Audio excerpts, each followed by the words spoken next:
Oh my goodness. So, we're diving into the latest developments of this ongoing legal drama between Blake Lively and Justin Baldoni. Why won't she just apologize?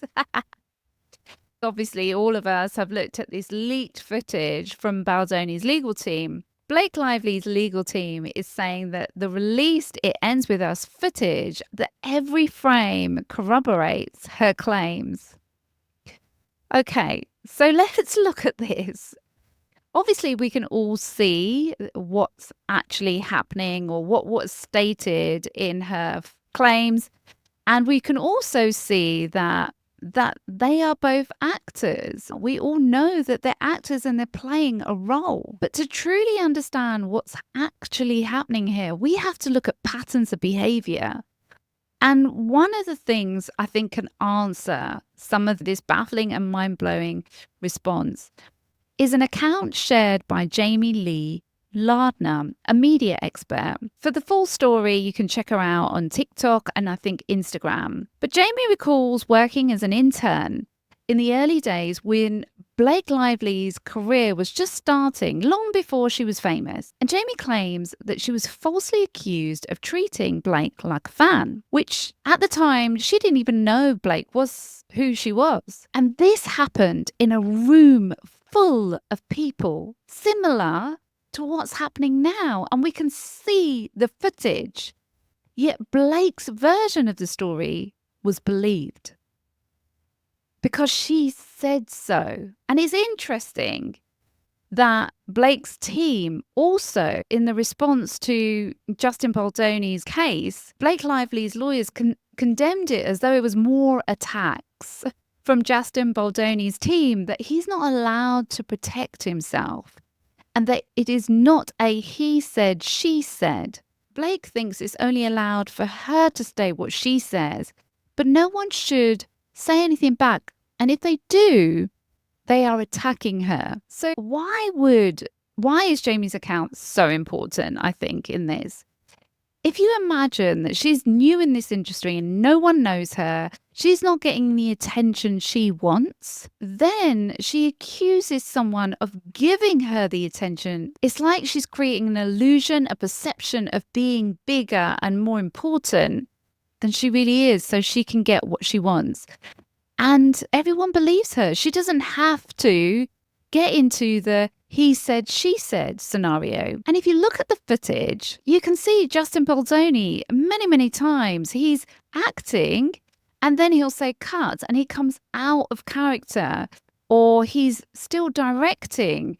And that shows, you can almost see his whole body language change as he's coming out of character.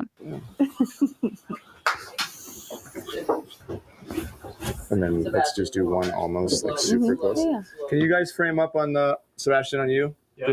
And you can also see there's times where Blake moves her hair and then he's kissing her. So it seems like they're in sync with each other, but they're meant to be in this love scene. The world could show nothing to me. And this whole thing where she's talking about her relationship with Ryan Reynolds. Oh. And they score again. Yeah. Again. It's like, oh my God, I forgot to tell you something else. Oh, I think that's cute. You guys are really cute. I think it's more than cute. She's trying to elevate her relationship by saying it's more than cute, so that there's a comparison in the relationships. It could suggest that she's trying to project her superiority to provoke feelings of inadequacy in Justin. And you can also see that with the nose comment. So let's look at what is she claiming. She's claiming that Justin Baldoni is using DAVO, which is deny, attack, reverse, victim and offender. We've looked at what that means and you can follow my video on that. What she's saying now is blatant gaslighting, but why would she be doing this? And if you look at their response, there is an element, and this is something that manipulators use all the time, cognitive dissonance. What cognitive dissonance does is it creates some confusion. Am I seeing the same footage as you're seeing? It's like we have to get our head around something. It creates ambiguity. It's basically where we're getting new information, but it conflicts with our existing belief systems. For instance, where the legal team are saying things like, no woman should have to take a defensive measure to avoid being touched by their employer without their consent. Well, this is the really interesting part. If we look at Jamie's narrative of what she said she was accused of, and if there is a pattern for accusing other people of unwanted attention, then with the intimacy coordinator right at the beginning of the film to create those boundaries and clarity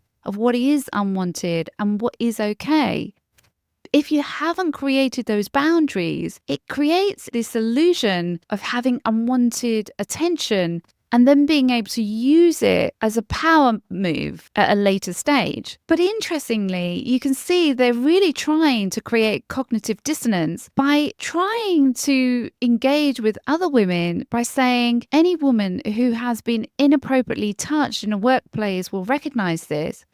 Well, most women aren't actresses playing in a love scene that is trying to show that she's moving away in the scene itself. The truth is, toxic individuals thrive on ambiguity, avoid clear boundaries, create confusion with their narrative. That's why the evidence, the written, the video footage, the witness accounts are so important rather than the emotional reactions or assumptions, because they will try to engage you into trying to see that maybe she felt uncomfortable. Based on the footage, there is no clear evidence of SH. What's your take on this whole situation?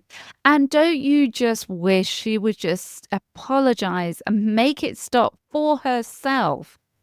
And I do think it's down to the fact that she's got away with saying what she wants and getting away with it. And that's why she perhaps believes she can just double down and people won't realize that there is evidence, and they'll see the evidence and hear the evidence. What's your thoughts on this? Please do like, subscribe, and hit the notification bell for more insights into toxic dynamics, manipulation, and how to heal from trauma.